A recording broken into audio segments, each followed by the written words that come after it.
오늘 이 사건은 이전에 한번 보았던 것 같은 느낌이 드는 사건입니다. 사실 이전에 아브라함이 가뭄 때문에 이집트로 피신하여 내려가면서 이것과 비슷한 사건이 있었는데 한 번 더 반복되고 있는 그런 모습을 보게 됩니다. 사실 창세기가 이 아브라함의 사건이 시간 순서대로 기록되어 있다 이렇게 생각을 하면 저는 사실 조금 이해가 안 되는 부분이 있기도 해요. 왜냐하면 지금 이때는 창세기 20장인데 18장, 19장의 이야기는 아브라함이 99세 때의 이야기니까 지금 아브라함이 99세고 사라가 89세인데 어떻게 이런 일이 일어날 수 있겠는가. 물론 지금과 그 당시의 상황이 달랐기 때문에 뭐 그런 일이 전혀 일어날 수 없었다 이렇게 이야기할 수 없고, 또 과거에 사람들이 결혼을 할 때는 꼭 출산만을 위해서 뭐 결혼을 하게 되었던 것은 아니니까 종족 간에 나라 간에 어떤 그 정략적으로 서로가 서로를 보호해주기 위한 계약 조건으로 결혼 관계를 맺는 일도 있었기 때문에 뭐 절대 불가능한 일은 아니다 이렇게 생각할 수 있을 것 같습니다. 그냥 하나님께서 일어났던 사건을 조금 순서가 약간 다를 수도 뭐 있지 않겠나 이런 생각도 하게 되고요. 우리가 성경을 읽다 보면 이해가 잘 되지 않는 그런 부분들이 있는 것이 사실입니다. 그러나 그것에 대해서 너무 억지로 이게 참 이해가 되는 그런 선 안에서 이해를 해보려고 너무 노력하지 않았으면 좋겠습니다. 왜냐하면 사실 지나고 난 뒤에 보면 정말 그랬을 수 있겠네, 그랬구나 이렇게 생각될 때가 너무 많지 않습니까? 하나님의 역사가 꼭 저와 여러분의 지성의 한계 속에 다 이해되어야 되는 것은 아닌 것 같습니다. 오늘 본문의 말씀을 통해서 깨달음을 주시는 만큼 저와 여러분이 함께 순종하며 나아가면 되겠다 그런 생각을 하게 됩니다.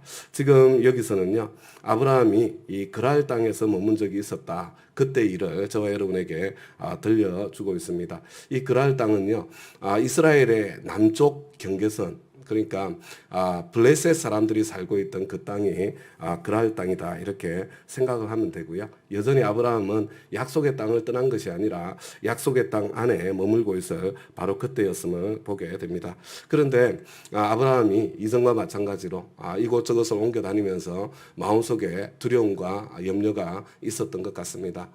사람들이 자기 아내를 빼앗고 자기를 죽일 것 같던 그런 두려움이 있었고, 그래서 아내 사라에게 특별히 부탁을 하죠. 우리가 함께 옮겨 다닐 때 저 사람이 누구냐 이렇게 물어보면 나의 오라버니입니다 이렇게 대답을 해달라고 특별히 부탁을 했다고 오늘 본문에서 본인이 이야기하고 있는 것을 저와 여러분이 볼 수 있습니다. 그리고 실제로는 한편으로는 거짓말이지만 또 한편으로는 어느 정도 사실이었다 이렇게 스스로 이야기를 하죠. 왜냐하면 아버지는 같은데 엄마가 다른 이복 누이였기 때문에 그렇습니다. 지금 도덕의 잣대로 보면 이해가 안 되는 그런 일일 수 있지만, 그러나 과거 그 당시에는 충분히 가능했던 그런 일이었던 것 같습니다. 그런데 이 사라를 어처구니 없이 아비멜렉에게 빼앗기는 그런 일이 일어나게 된 거죠. 왜 아브라함이 그렇게 했겠습니까? 누군가 저 사람이 누구냐, 관계가 어떻게 되냐 이렇게 물어볼 때 내 오라버니입니다. 뭐 아내를 빼앗겨도 좋겠다 이런 생각은 아니었을 것 같아요. 제가 생각하기에는 저 사람 누구냐, 관계가 어떠냐 이런 질문이 들어오게 되면 아내를 빼앗길 수 있는 그런 가능성이 생기니까, 그러면 시간을 어느 정도 벌 수 있지 않겠습니까? 그 시간에 대책도 세우고 생명도 지키고 가정도 지키고 다른 어떤 피할 수 있는 방법도 찾고 충분히 그럴 수 있겠다 인간적인 계산을 하지 않았을까 싶습니다. 그러나 이번에 정말 손쓸 틈도 없이 아내를 아비멜렉에게 빼앗기고 만 그런 상황이 된 것처럼 보입니다. 그런데 3절 말씀을 보면 바로 아내를 빼앗긴 아내가 아비멜렉에게로 가고 난 그날 밤에 하나님께서 직접 개입하셔서 일하고 계시는 것을 보게 되죠. 그런데 하나님께서 직접 개입하실 때 하시는 말씀이 제가 보니까 굉장히 세게 말씀하시는 것 같아요. 거의 협박 수준으로 말씀하시는 것 같습니다. 네가 이 여자를 데려왔으니 너는 곧 죽는다. 이 여자는 남편 있는 여자다. 이렇게 하나님께서 말씀하시죠. 왜 하나님께서 이렇게 협박 수준으로 이렇게 다급하게 이렇게 강경하게 일하고 계시는 걸까? 우리가 여러 가지 생각을 할 수 있지만, 우리가 첫 번째로 이렇게 구속사적인 관점에서 보면 일단 답이 선명한 것 같습니다. 왜냐하면 사라를 통해서 하나님께서 메시아를 보내실 그런 계획을 세우셨고 뿐만 아니라 그것을 아브라함에게 철석같이 약속을 해주셨잖아요. 이 하나님의 언약이 지금 달려있지 않습니까? 하나님 당신께서는 약속을 소중히 여기시고 언약을 지키시는 하나님이시기 때문에 하나님께서 당신의 언약을 지키시기 위해서 열심을 다해서 일하시는 그런 하나님의 모습을 저와 여러분이 함께 볼 수 있게 되는 거죠. 저와 여러분이 신앙생활을 하면서 하나님과 우리와의 관계는 이 언약 관계라는 것, 이것을 잊지 말아야 됩니다. 여러분, 이 언약 관계, 계약 관계라는 것 한편으로 생각하면 참 정이 안 간다 뭐 이런 느낌이 들 수 있는데요. 그렇지 않습니다. 이게 얼마나 감사하고 좋은 일인지 모르겠어요. 여러분, 무당을 섬기는 무속신앙은요, 그죠? 무속신앙뿐만 아니라 일반적으로 그렇습니다. 잡신을 섬기는 사람들이 가지고 있는 공통점이 있어요. 왜냐하면 신이 변덕이 너무 심한 거예요. 여러분, 변덕 심한 권력자와 함께 있으면요, 뭐 항상 근심, 걱정, 염려, 불안, 초조 가운데 살 수밖에 없지 않습니까? 그래서 이 잡신을 섬기는 사람들은요, 근심, 걱정, 염려, 불안, 초조, 스트레스가 얼마나 많은지 모릅니다. 그냥 매사에 그냥 긴장 가운데 살 수밖에 없는 거예요. 그런데 우리 하나님은 언약의 하나님이시기 때문에, 우리 하나님은 계약의 하나님이시기 때문에 우리 주님이 나타나시면 새벽빛같이 일정한 겁니다. 우리 주님은 정말 늦은 비와 같이 약속하신 것은 반드시 그때가 되면 이런 상황에서 비가 오겠나 이런 생각이 들어도 그때가 되면 비가 내리는 것처럼 하나님께서는 약속대로 일하시는 하나님이세요. 그래서 신앙생활은 나름대로 하는 것이 아니라 하나님께서 말씀해 주신 약속대로 하는 것이라고. 그래서 하나님이 무엇을 약속하셨나? 그리고 그 약속하신 것이 내 인생에 이루어지려면 내가 무엇을 해야 되나? 내 할 도리가 무엇인지, 하나님께서 하실 도리가 무엇인지 그것을 열심히 살펴보면서 우리가 신앙생활 하는 거다. 반복해서 이야기하는 거잖아요. 나름대로 열심히 하는 거 아닙니다. 나에게 필요한 것이 있을 때 하나님의 약속을 붙잡아야 됩니다. 경제적인 필요가 있으면 경제적인 필요와 관련된 하나님의 약속을 붙잡아야 돼요. 건강의 필요가 있으면 건강과 관련된 하나님의 약속을 잡아서 그것을 붙잡고 씨름해야 되는 거죠. 그러면 내 할 도리를 하면 하나님께서 하시는 하나님의 역사를 저와 여러분이 경험하고 누리게 될 것입니다. 그런데 그 이유뿐만 아니라 또 두 번째 이유가 있는 것 같습니다. 하나님께서 지금 뭐라고 이야기를 하세요? 네가 이 여자를 데려왔으니 너는 곧 죽는다. 근데 그 이유가 뭡니까? 이 여자는 남편이 있는 여자다. 이렇게 말씀하세요. 여러분, 하나님께서 가정을 얼마나 소중히 여기시는지 그것을 함께 볼 수 있기를 바랍니다. 실제로 우리가 이 하나님께서 허락하신 가정의 울타리 이것을 지키지 못하고 신실하지 못하면 얼마나 많은 아픔과 상처가, 드라마에서는 그게 아름다워 보이잖아요. 그게 막 참 사랑을 쫓아가는 일인 것 같이 막 그렇게 미화시켜서 보여주는 드라마 영화를 보게 되잖아요. 그렇게 해보지 못한 것이 막 아쉬운 마음이 들 때가 있도록 그렇게 사람들을 만들어 가잖아요.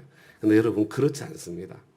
그거 그냥 혼자 하니까 불안하니까 찜찜하니까 하나님을 거역하는데 그냥 패거리를 만들어서 다수를 통해서 자신들의 죄의 길을 정당화하려는 그런 시도에 불과한 거예요.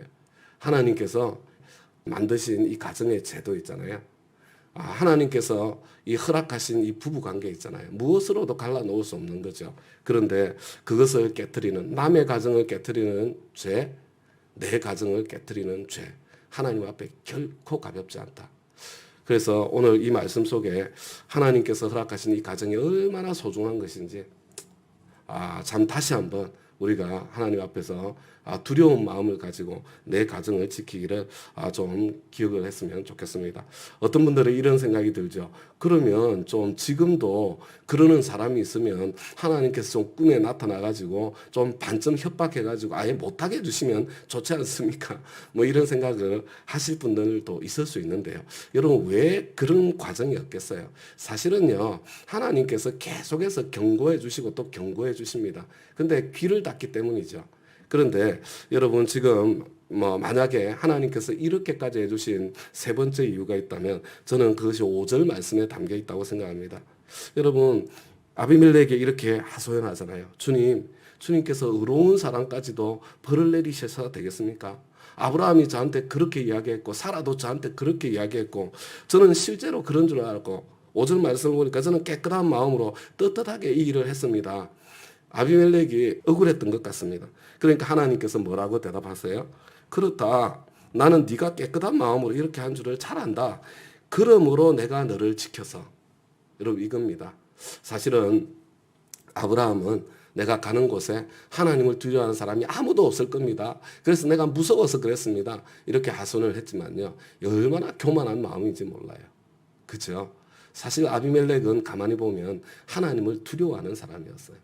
그 신하들도 하나님을 두려워하고 있는 것을 보게 됩니다. 하나님께서는 아비멜렉이 깨끗한 마음으로 살고 있다는 것을 보셨고 그래서 특별히 더욱더 이 죄의 길에 참 망하는 길에 들어서지 않도록 강력하게 지금 책망하시고 강력하게 꾸짖고 계신 그런 모습을 보시는 거죠. 제가 보니까요. 예수를 믿든지 안 믿든지 착한 사람들 하나님께서 소중히 여기시는 것 같습니다. 하나님께서 불쌍히 여기시는 것 같아요. 여러분 고넬료만 해도 그렇지 않습니까? 착한 사람이었잖아요. 기도하기에 힘쓰고 구제하기에 힘쓰고 그래서 하나님께서 특별히 베드로를 기적적인 방법으로 보내기까지 해서 복음을 듣고 구원받는 그런 사람이 되도록 축복하시는 것을 보게 되잖아요. 우리 주위에 VIP님들을 섬길 때 가만히 보면 정말 착한 분들이 계세요. 그렇죠? 여러분 하나님이 착한 사람들을 좋아하시는데 저와 여러분들도 착한 사람들을 조금 더 귀히 여기고 그런 분들을 만날 때는 야, 이 사람 꼭 복음 전해야 될 사람이구나. 예수 만나서 구원의 그 자리에 들 수 있도록 저와 여러분이 더 힘써서 섬겨주는 그런 저와 여러분이 될 수 있기를 부탁을 드립니다. 여러분 하나님께서 얼마나 가정을 소중히 여기시는지 가정을 깨는 죄가 얼마나 큰 죄인지 오늘 가만히 내용을 보면요. 진짜 협박이에요. 이 정도로 하나님께서 이 말씀하신다는 것 마음에 꼭 새겨 주시기 바랍니다. 한 가지만 더 말씀드리고 우리 기도하는 시간 갖도록 하겠습니다. 우리 7절 말씀을 보니까요. 이렇게 말씀하세요. 그의 남편은 예언자이므로. 그죠? 이제 뭔가 이렇게 시원하게 좀 해결이 되는 것 같아요. 왜 하나님께서 아브라함을 가나안 땅으로 부르셨는가? 하나님께서 아브라함을 가나안 땅으로 부르실 때는요. 아브라함을 그 땅의 예언자로 불러주신 거죠. 여러분 예언자를 다른 말로 하면 뭐라고 할 수 있습니까? 복음 전하는 자입니다. 하나님께서는 이 아브라함을 통해서 죄악이 찌들어 있는 그 가나안 땅에 하나님의 복음의 빛이 비치도록 불러주신 것을 알 수가 있는 거죠. 저와 여러분도 이 세상에 예언자로 부름받은 사람들입니다. 복음 전하는 사람으로 부름받은 사람들이죠. 복의 근원으로 부름받은 사람들입니다. 그래서 하나님께서 아브라함에게 특별하게 말씀하셨어요. 여러분 아브라함은 정말 특별한 사명이 있었습니다. 너를 축복하는 자에게는 복을 주고 너를 저주하는 자에게는 내가 저주를 내리겠다.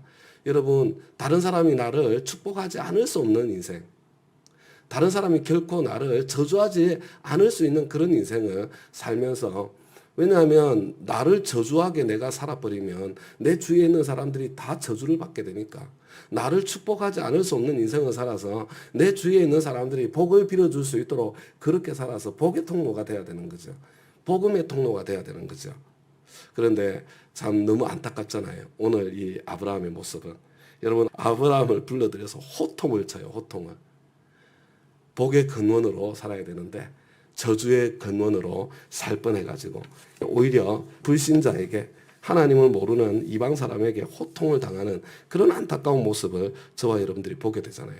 그런데 왜 예언자로 불러주신 아브라함이 이렇게 세상으로부터 호통을 당하는 이런 일을 겪게 되었습니까? 그 이유가 무엇이었어요? 여러분 11절 말씀을 보니까 이곳에서는 사람들이 아무도 하나님을 두려워하지 않으니까 나의 아내를 빼앗으려고 할 때에는 사람들이 나를 죽일 것이라고 생각하였습니다. 이유가 뭐예요? 두려움 때문이었습니다. 두려움 때문에. 사탄 마귀가 저와 여러분을 지배하는 통로가 두려움입니다. 여러분 사탄 마귀의 가장 강력한 무기는 두 가지예요. 두려움과 거짓말입니다. 협박과 거짓말이에요. 인간은요, 이 두려움 때문에 일생에 매여서 종노릇하는 그런 안타까운 존재입니다.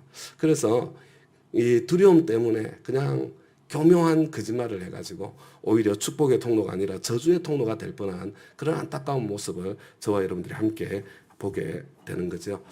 저와 여러분이 하나님의 예언자로 복음 전하는 사람으로 우리 주위에 복의 근원도 되고 저주의 근원도 되는 사람으로 부름받았다는 것을 오늘 이 새벽에 저와 여러분 잊지 않을 수 있기를 부탁을 드립니다. 두려움 때문에 저주의 근원이 되는 그런 삶을 살지 마십시다. 지금 무엇이 두려우세요? 무엇이 두려워서 하나님의 방법이 아니라 세상의 방법을 선택하려고 자꾸 이렇게 오락가락하고 있는 그런 영역이 뭐가 있습니까? 우리 전능하신 하나님을 붙잡고 두려움을 이겨내고 우리 하나님의 사람으로 오늘 하루도 승리하면서 순종하면서 나아갈 수 있는 그런 저와 여러분 다 되시기를 우리 주님의 이름으로 부탁드립니다. 다 같이 말씀의 응답에서 잠깐 기도하고 개인 기도 시간 갖도록 하겠습니다. 하나님 아버지, 오늘 본문의 말씀에서 하나님께서 언약을 얼마나 소중히 여기시는지, 하나님과 저희들과의 관계가 언약 관계라는 것을 다시 한번 기억합니다. 주님, 그래서 내 나름대로 신앙생활하는 것이 아니라 언약을 붙잡고 언약을 연구하고 내가 할 도리를 다하며 하나님께서 약속하신 그 축복들이 내 인생에 풍성하게 임하는 그 삶을 누리며 살아갈 수 있도록 저희들에게 은혜를 베풀어 주옵소서. 그리고 또한 주님께서 이 가정을 얼마나 소중히 여기시는지 그것을 다시 한번 저희들 마음속에 새깁니다. 주님, 남의 가정 깨는 그런 자리 서지 않도록 도와주시고, 그리고 내 가정 지키는 그런 자리에 저희들 늘 서 있을 수 있도록 주님 저희들에게 은총과 은혜와 긍휼을 베풀어 주시기를 간절히 구합니다. 하나님, 저희들을 예언자로 불러주셨습니다. 저희들을 복음 전하는 자로 불러주셨습니다. 저희들을 축복과 저주의 근원으로 불러주셨습니다. 주님, 두려움 때문에 세상과 타협하고 그리고 내 주위에 있는 사람들에게 저주의 통로가 되고 저주의 근원이 되는 그런 삶 살지 않도록 주님, 두려움을 이겨내고 전능하신 하나님을 기대고 의지하며 언제나 축복의 근원으로 복음의 통로로 우리의 삶을 살아내며 승리할 수 있도록 하나님, 저희들 힘만으로 안 되오니 살아계신 하나님, 이 새벽에 저희들에게 은혜를 다하여 주옵소서. 주님께 감사드리며 예수님 이름으로 기도드리나이다. 아멘.